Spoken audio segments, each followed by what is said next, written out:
September 2021 and provided a fascinating glimpse into the psychology and methods of one of history's most successful fraudsters.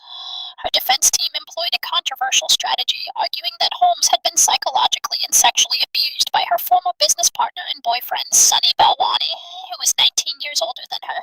They claimed that this abusive relationship had impaired her ability to understand that her actions were wrong, essentially arguing that she was a victim rather than a perpetrator. Holmes testified in her own defense for 7 days, maintaining that she had genuinely believed in her technology and had been manipulated by Balwani into making false statements. However, prosecutors presented overwhelming evidence that Holmes had been the primary architect of the fraud, including recordings where she made false claims to investors and internal emails showing that she was aware of the technology's limitations.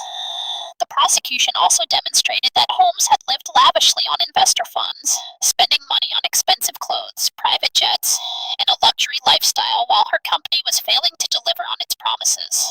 On January 3, 2022, a jury found Holmes guilty on 4 counts of fraud related to investors, but acquitted her on charges related to defrauding patients.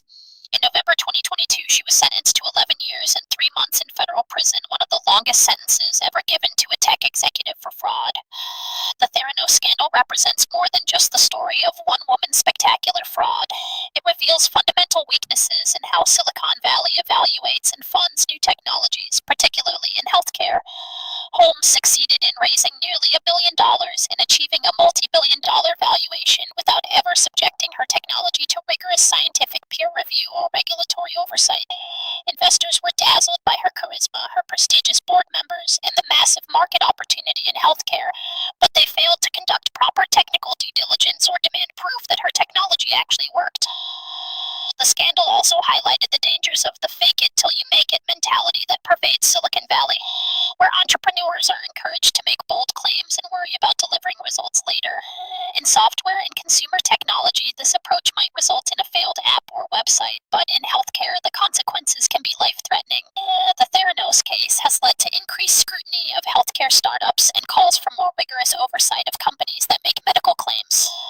It serves as a cautionary tale about the importance of scientific integrity, regulatory compliance, and ethical leadership in healthcare innovation. Elizabeth Holmes built her empire on lies, but the real cost wasn't just measured in the billions of dollars she raised or the prison sentence